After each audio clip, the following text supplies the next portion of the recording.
Jason motherfucking Stewart. Welcome to San Diego Pod. Woo! What up, man? This place is dope. Thank you, man. Yeah, right here at Content Factory San Diego.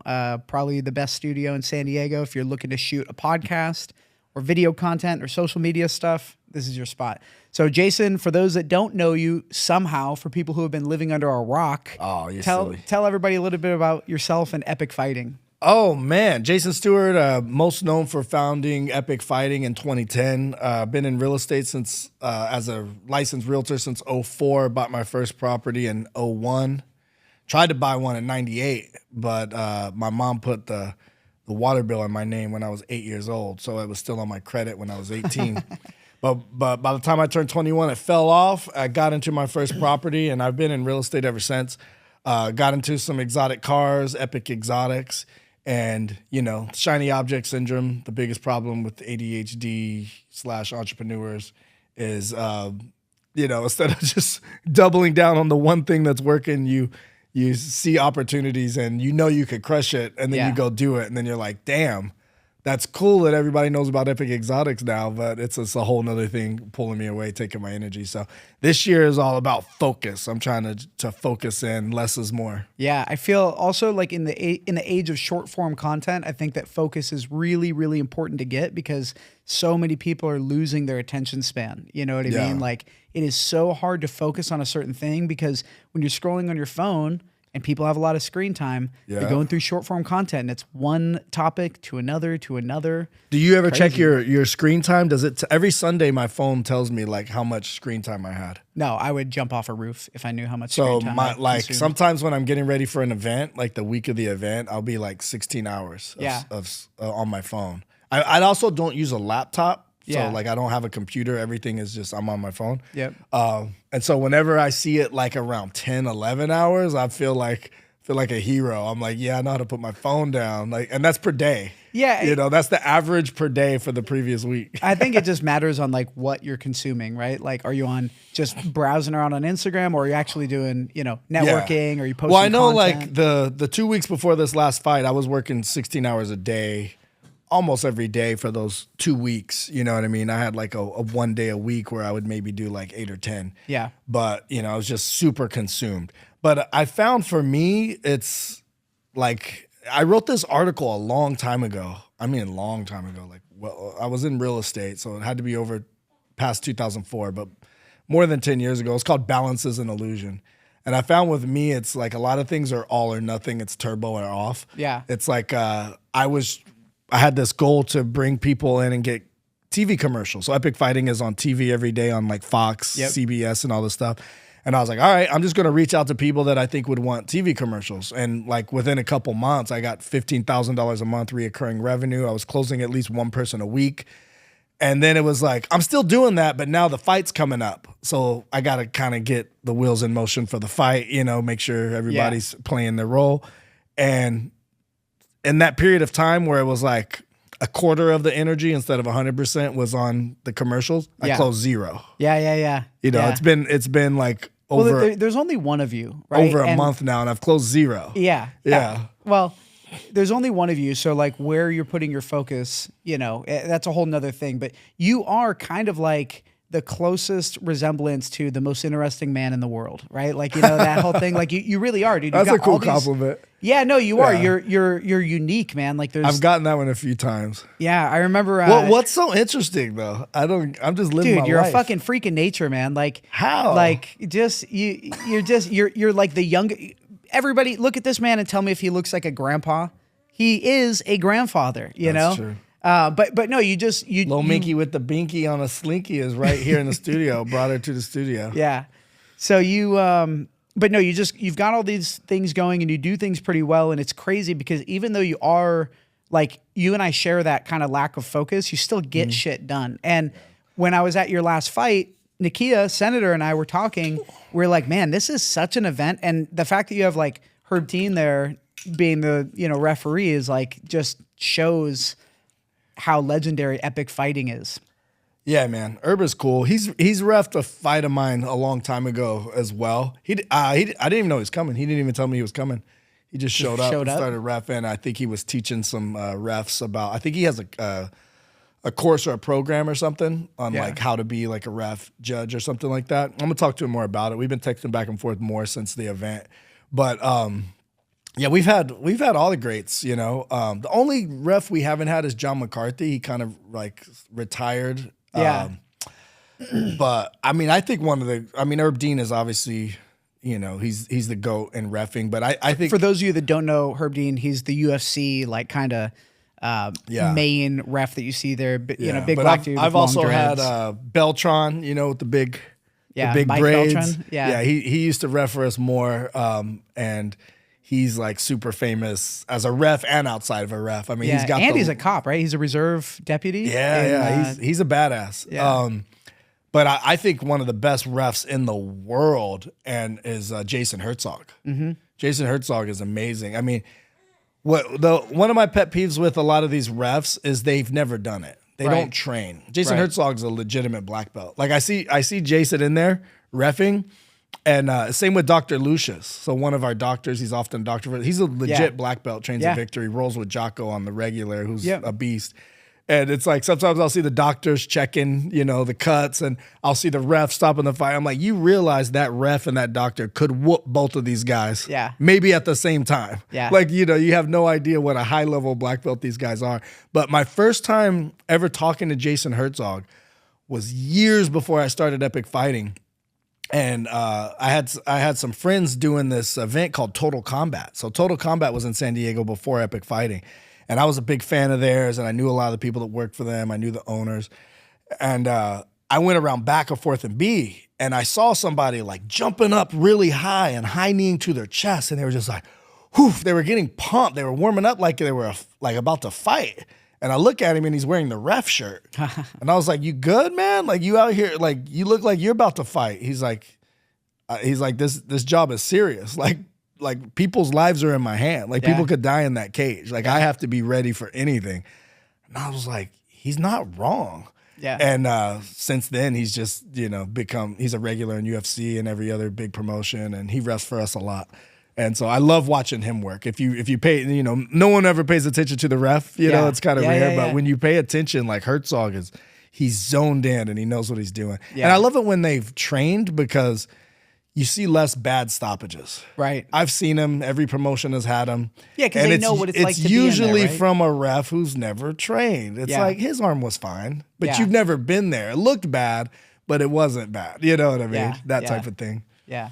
Yeah. So Epic Fighting is, so for those of you that don't know Epic Fighting, it's a MMA promotion here in San Diego, been around since 2010. So dude, that is like crazy, man, almost 15 years.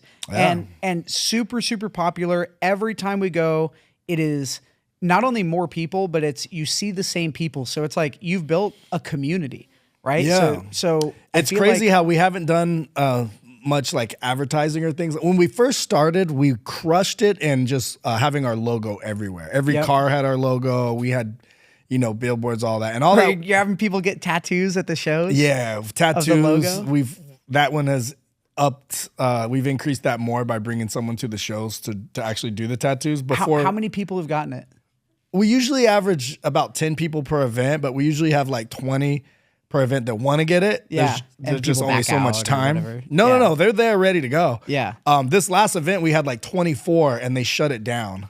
So crazy. It turns out that the hotel was requiring some new paperwork that we weren't aware of, and so they just shut it down. But yeah, we usually get about 10 tattoos per event actually done. And so I wanted to, because we usually have 15 or 20 that want them done, but it takes time to do a tattoo. Yeah, yeah. And our show's only so long. I had one show where we had 2 people doing them, and I'll probably go back to that. Dude, that's a good investment, because then think about how many conversations happen about Epic because of that, like long term. That's cool. The best marketing. And like, you can have.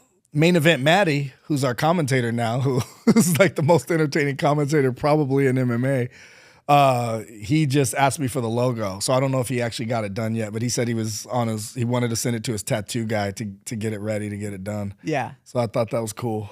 That's funny. Yeah, man, it's crazy. I don't have any tattoos, but I was gonna say, so many people get my logo tattooed on them. I said it semi-jokingly. I was like, from now on, like these girls, you never know their intentions. I'm only going to date girls who have the Epic tattoo. And so many of my girlfriends have it. I'm only going to date girls that I brand. Yeah, like if you don't have my tattoo on you, how do I know you're really serious about me? Oh my God, like you could be, your intentions could be in the wrong place. Dude, that might be actually a red flag that you shouldn't date them. If they get the tattoo? Yeah. Oh, that's shoot. like a Sorry, you ever date a girl that has a dude's you ever date a girl that has a dude's name on her? Yeah, I mean, Epic is a little bit different because they are fans of the brand usually. You know, Yeah. they're fans of the experience. And what's crazy is, I would say sometimes close to half of the people who want to get the tattoo, that's their first event. Yeah. It's their first time seeing it, and they're like, "What the hell is this? I want to be part of it." What separates us, because it's so you know you can talk about it all day, how fun it is, and this and that. But what separates us really is the energy. Yes. Because you know, I love going to Bellator, I love going to UFC, I love going to other local promotions. Like you know, it's a fun sport. You know what I mean? No, any way you slice it, it's a very entertaining sport to watch. I mean, the fact that they've made it legal is just. It's a dream come true because I love boxing, but boxing's not a real fight. You know what I mean? I love wrestling, but wrestling's not a real fight. Well, Dana White was a big piece of why it's legal now. Oh, right? he's the biggest piece. Yeah. He's by far the biggest piece. Like if it wasn't for him, that it wouldn't be a sport. Yeah. Period. Right. So kudos to him. I mean, hats off to him. You got to pay homage. And what sets it apart when people get there and they're just like, holy crap, I want to be part of this. It's really the energy. You know, I remember I used to, you know, this is just popping in my head now, but I had this event that I did. We haven't done one since COVID, but luckily we got one in right before COVID. We had it in like February and I think everything shut down in March. Yeah. And every time we did it, the speakers and the attendees said the same thing.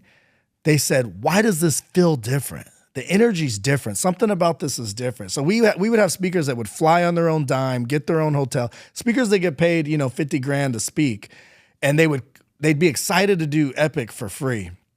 And they would ask me, and I didn't really know the answer like the first time, you know what I mean? Yeah. So I started pondering. I'm like, does it feel different? I don't know, because I'm running the event. Yeah. And they were like, something about it feels different. And one of the things that we thought it might be is no speakers got paid. If you were there because you wanted to give back. Yep. We also had like a millennial day where it was for the younger people. We had big names like Casey Adams, who basically is like a really big deal now. He spoke at our event. He was like 15 or 16 years old. It was his first time ever on stage. And he just skyrocketed after that. Now he knows every celebrity, hangs out with all of them. Huge influencer, impacted millions of people. But all of these people would come and they wanted to help the younger generation. And they not only did they not get paid, but they weren't allowed to sell anything. Yep. There was no other place like that. You either had to pay a speaker, especially if they were a big name, or you had to let them sell their shit. Yeah. And with ours, it's like you weren't allowed to do either. You can feel the intention, right? And actually, Senator, I don't know if you've been to his event, Margaritas and Mingle, but it's a no pitch event, right? So you show up, it's strictly networking. There's no, when you go to an event, like when you go to, like I went to this event in Vegas. I went to go meet up with, who Bradley is?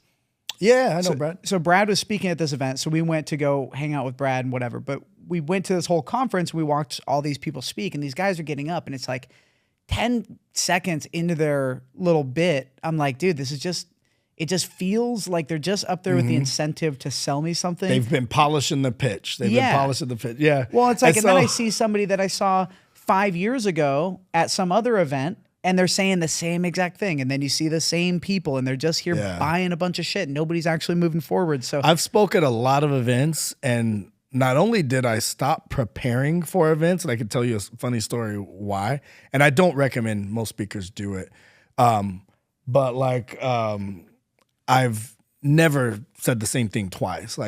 But a lot of speakers that I look up to do. Like Tony Robbins is the GOAT. He's just got a series of stories that he tells. Yeah. And it's funny, the first time I went to a Tony Robbins event, 80% of what he said I had memorized because I've been listening to him for so many years. Since a teenager, And I still wanted to hear it again. I still wanted to hear it in the flesh. It's like you can never hear it too much. But yeah, most people polish that same thing and they have it worked into a pitch and they make you laugh or they make you cry. And when you see them cry the first time, you're like, wow, this is very vulnerable. Oh, This is and very, you see it again, but you're then like, bullshit. But then you see it like 10 times. I'm like, man, he cries on cue every time, you know? But with Epic, it's the same thing. It's just a different energy there at Epic Fighting. We definitely don't have the budget as a bunch of these bigger promotions. And we definitely don't have the as deep of pockets and but dude, that's the thing is you're a relatively small promotion, but you still have like 2,000 people that show up. Yeah, we usually have 1,000 to 2,000. Dude, these events, which man, isn't like UFC doing 10, 20,000. But it feels like it, dude. When you're there, but it feels the energy is cooler for some reason. One of my friends and coaches from Victory fought at a fight at the Tough Enough fight the day before your last event. So I went to both. I went to that event to go support him, and then I went to your event to go support you. And there was a major difference, and part of it's the venue and whatever, but such a major difference in the energy that's there that you just can't fake. I got a lot of texts from people who went to both that was just like, why did it feel so much more exciting at your event? And we've had a lot of people use our venue. Yeah. Do MMA shows in our venue, and there's a regular boxing and regular Muay Thai in the exact same venue, and it still doesn't have the same energy. Yep. Even if they could get the crowd, which very rarely, it's really hard to pull a crowd like that in San Diego. Yep. So that's one thing we've prided ourselves on. But I've never felt the same type of energy. And you start to think like, is this exciting because I'm part of it? But I've never been to a show where I didn't get dozens of people like, holy crap. Well, you're the character, right? Like without you, nobody can do it like you. I really believe that. I think that if you were out of the picture, maybe now that you've built it up, but I don't think you could. My goal is for it to be able to run without me. Yeah. But yeah, it's not there yet. And that's partially my fault. But yeah, I would like for it to be. Yeah. But yeah, you're right. And I've had people take my whole event formula. Someone got a hold of my event formula, and they had my staff. They had like 80% of my staff, same ring girl, same announcer. Can't do it. Same everything. Here's exactly what I do. Because I was building it as a franchisable business, whether I decided to franchise it or not. Yeah. Because franchises, 80-90% succeed, and regular businesses 80-90% fail. And the biggest difference is they document everything. It's a formula, and then they have right? a formula. So I was like, we're creating a formula as if we're going to franchise Epic Fighting New York, Epic Fighting Hawaii, Epic Fighting Tennessee, you name it, Yep. And whether we do that or not, we're going to have the formula that we could sell, And someone got a hold of it, and they're like, this is what he does. Go for it. Yep. Now we know, like, just do that. And I was like, the only thing that you can't get on that formula is me. Yep. Everything else you can get. Yep. You can have my matchmaker. You could have, everything else. But I put a lot of time and effort, A big piece of it comes down to your relationships too. Like you're very tapped in San Diego. It's funny because anytime I meet somebody new, and I go to follow them on Instagram, whatever, we connect at like a networking event. You're one of the mutuals. You and Epic both almost always pop up. Really? Yeah, dude. You're tapped cool. in. Yeah. Yeah. San Diego's a very tight-knit business community as well. And you have some of the biggest business leaders that show up to support you and Epic Fighting. And there's some ballers tables. there that have a good time. Yeah. Yeah, that's my goal before this next fight. I opened up a few more, we're calling them legacy tables now. Yeah. And that's the person that just has their table at every event with their name on it. And it really is like that's like the billionaire row, the millionaires club. It's like, and I want to Dan Fulkerson, you got David Dan Shapiro. Fulkerson, Shapiro. You've got Eddie and Nick with At Your Service Construction. You've got William with the Bassi Bell Bonds, Ray Mulatto of Mulatto Designs. You've got Carlos Gonzalez, who's owns Stars Therapy, and now he's an owner in Swagoo. Big baller, doing big things. The list goes on and on. Tommy Mosley has a permanent VIP table. John Gomez has a permanent VIP legacy table. Yep.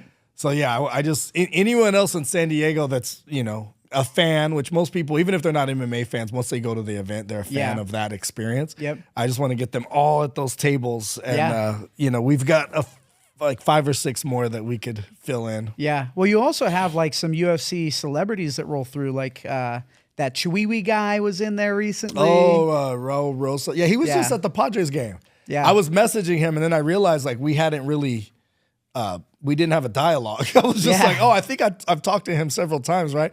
But I hadn't. Like we had just been like tagging each other. Yeah. Or I'd been tagging him, I think.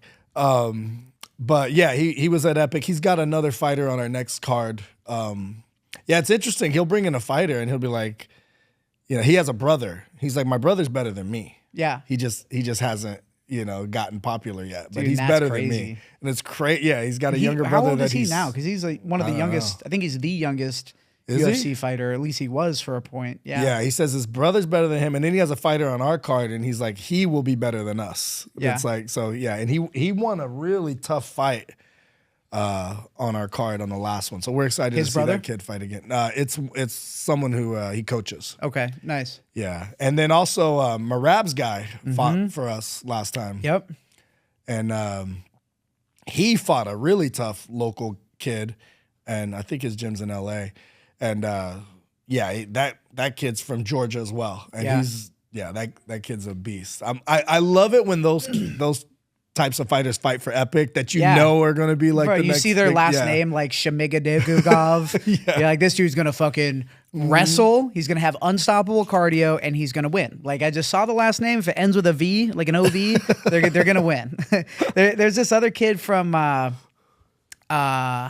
what's his name? Skinny Russian kid. Well, he's from Dagestan, or he's from somewhere like that. Not Dagestan, but man, I can't remember his name. He fought probably 4 fights ago. I remember there was a few Dagestanis, and it was another country that I'd like never heard of that bordered it. Yeah, right there. Yeah. But Some there was a few of those Russian guys, kind of and they were like 18 to 21 years old. Yeah, but they look like grown men. They're built like men. Yeah, well, the one that I'm thinking of, I can't remember his name, but I got connected with him on Instagram, and there's just a different vibe to him, and that happens when you grow up wrestling and living in a culture that's just kind of fierce. But yeah, dude. that wrestling base, it's funny. I ran into a girl downtown. One of my fighters was sitting there, and it's like, meet my table, and the whole table was just fighters. Some of them hadn't fought yet, but they all train, you know. Yeah. And one of the girls was like a wrestler. She's like, but I have no MMA experience. I was like, well, if you want to fight on August and get you on, she's like, really? I have no MMA experience. I would just start now. And I'm like, well, but you're a wrestler, and you're like a legit wrestler. Yep. I was like, there's fighters that have 5, 10 or more fights where their coach is going to tell them not to fight you just because your wrestling is on that level. Does this person train at Victory? Okay. No. This girl, she was with a group of people who used to train at Arena. Okay. Arena's legit too, man. Oh, Arena's legit. Yeah, we got a lot of good gyms. In San Diego. Bobby Winther. Oh yeah. Yeah, Bobby used to be my neighbor. He held our title. Yeah. Yeah. Yeah. Now, what is he still with? Is he Cage Warriors or? I don't know. Yeah. I don't know if they have like exclusive contracts or if they jump around. Yeah. It's funny how much I don't know. He's always at your events, like supporting and showing up with a fighter. Like It's funny how much I don't know about other MMA promotions. Or you don't need to, man. Yeah, like I'm in my own world. And that's another thing. But I did watch the UFC fights, so I like to watch them. But a Saturday will go by and I won't even know that they were on. Dude, I went to a Cage Warriors event, and it was amazing, dude. It was at Sycuan, not like yours. And it's Cage Warriors, bro. It's a huge, international. So there was a mix-up where they did a show the same day as ours, and I was like, out of all the promotions that have come to San Diego, they've been the most legit. And I was just like, oh, why would that? And I'm friends with the owner, and I was just like, bro, come on, man. We announce our stuff at least a year in advance. Like, what's going on? Yeah. He was like, sorry, the date's there. We can't change it, and it didn't hurt us. It was a February event. Our February events are always packed. Yep. And we had a huge crowd. So that's what I mean. Like, a lot of big promotions have come to San Diego, and they've struggled. I remember UFC first came here. Right. I knew the people that were marketing for them, and then kind of like giving away tickets last minute to try to fill it. And they had a fraction of half of the sports arena. Yep. Their first time here. Bellator. Dude, and that place is not designed for an all male kind of event. The line to the bathroom at the UFC fight in San Diego. I think I waited 45 minutes to take a piss. Oh, really? Yeah, dude. Because you think about it, it's all dudes. I think they had like half of the bathroom. Yeah, I mean, it's like a 9-to-10 ratio. No, I don't think so. There's a lot of girls there, bro. I'm telling you, I was at the Bellator event. I'm thinking in my group. Oh yeah, we had two girls, 6 guys, or 2 girls, 5 guys. But at that particular time. But no, there's a decent amount of girls there. I'm saying the UFC event I went to, the line for the back, and that's never an issue at your events. Like your events are there's so many people, but there's a good mix of people too. Yeah, we have close to 50-50. You know, it'll stray like 10% up or down, but yeah, we have a lot of. I mean, I also like depending on my job is to make sure the event is full. Yeah. Right. And so if the event isn't selling as much as the last event, I got to fill it up. Yep. So there's a few different things I do to get tickets sold, to hook up some homies with discounts, whatever. But then you can comp some people. So if you're going to comp people, they're either pretty girls, right? Yep. Or you're going to comp people who owe you or who you want to owe you a favor. Yep. Like, you know what I mean? Like somebody who you want to work with. Like with you, if I comped you some tickets, could I get some airtime here? You know what I mean? Something like that, you know? If you got a car, like, hey, bro, if I comp you, you know, I could drive your Ferrari and you take my Maybach, but it's not a fair trade because the Ferrari's worth more, but let me throw in some tickets, you know? Yep. Or good old-fashioned barter system. Right. Or the people that you know, have sent me real estate referrals, who have sent me business in the past, who connected me with that guy who became a sponsor. Yep. Hey, bro, I had a couple extra tickets for this event if you want to bring your wife, you know, that type of thing. Yeah. And so, and that's also part of it that you want, because I remember some promotions, you know, a couple people told me that they were given tickets to some recent local promotions that happened around the same time as mine. They were like, yeah, they said just give them to whoever we think will come. Yeah, because they just needed to fill the event. Luckily we've never gotten to that point. But yeah, basically, you know, there's been some big promotions that have come here that have tried to give away tickets and still couldn't fill it up. Yep. You know what I mean? Like I remember Bellator, and Bellator probably did the best job of filling up the crowd here later. Yeah, like way after they got bought by Viacom. But I remember before that, they would come and they would have trouble selling 500 tickets. Yep. Like, it was a struggle. Well, speaking of selling tickets, August 22nd is the next fight. Yeah, August 22nd. Doors open at 7. Fights start at 8. Fights go till 11 o'clock roughly. All ages event. Food on site. You can get a discount hotel if they're available. It's at the 4 Points Sheraton. 4 Points Sheraton Resort. 8110 Arrow Drive. Yeah. And dude, I'm telling you, if you're thinking of going to it, or you want an event that you can go that is fun, it's going to be exciting. And there's always like, dude, the last thing I'll say about your event is your events are not just a fight.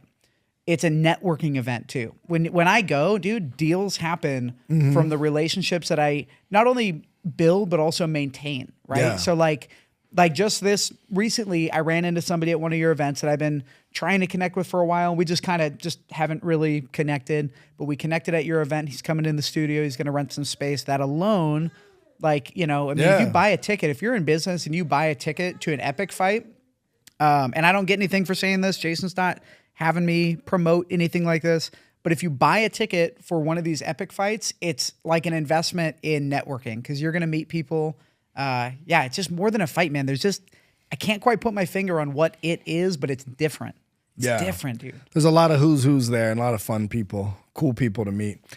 Yeah, we've had a lot of sponsors that they've got their sponsorship money just from the connections and relationships. Yep. There's a whole group of VIP tables that we want to sit next to them. It's so hard to get, because, you know, our VIP tables are like this, right? They're like 10, 10, 10. And so everybody wants to sit next to everybody. Yeah. And so it's like, I don't know how to get these. A lot of people move around too. Yeah, then people start moving around, but then they're like, you know, betting money. I don't know if I'm supposed to say that with each other. You know, $20 here, $100 It's monopoly money. It's not real money. Yeah, it's not real money. Yeah, but they're betting on who they think is going to win, and it just becomes this whole fun thing that everyone looks forward to. I mean, a lot of our legacy table holders don't live in San Diego. Yep. We have a sponsor. His business isn't even in San Diego. Yep. He's in Sacramento. Yep. He flies in for the event and flies back the next day. The Barclays, they fly in for the event, fly back to Utah the next day. Yep. We got this girl, Christina. She flies in from the Bay Area. Like, you know. Yep. And so these people are literally planning their like mini vacation around Epic. And yeah, a lot of times they don't even do anything else while they're here. Right. They just go to Epic and fly back, which, you know, is cool. I mean, it shows you how fun it is for them. Yeah. That and a bunch of people getting Epic tattoos. Dude. It's wild. I'm probably not going to be doing it, but come on. I will want, you got to get one first. If you get your first, if I get it, tattoo, you'll get it? Maybe. How about this? I'll keep paying for tables and seats, and I'll keep showing up. No, but guys, this has been, get one on your neck right here. Yeah, maybe just right here, like a little kind of mini E. No, just right here behind your ear. Guys, Senator said he'll get one. Yeah. Pause. Yeah, pause. No, but seriously, epic events, epic fighting, phenomenal event. You guys have to show up. And Jason, thank you so much for coming down, sharing a little bit about epic fighting. Really looking forward to the August 22nd fight. Get your tickets at epicfighting.com. Pay-per-views there as well. And that's it. Thank you guys for watching. This has been San Diego Pod. We're out. Boom.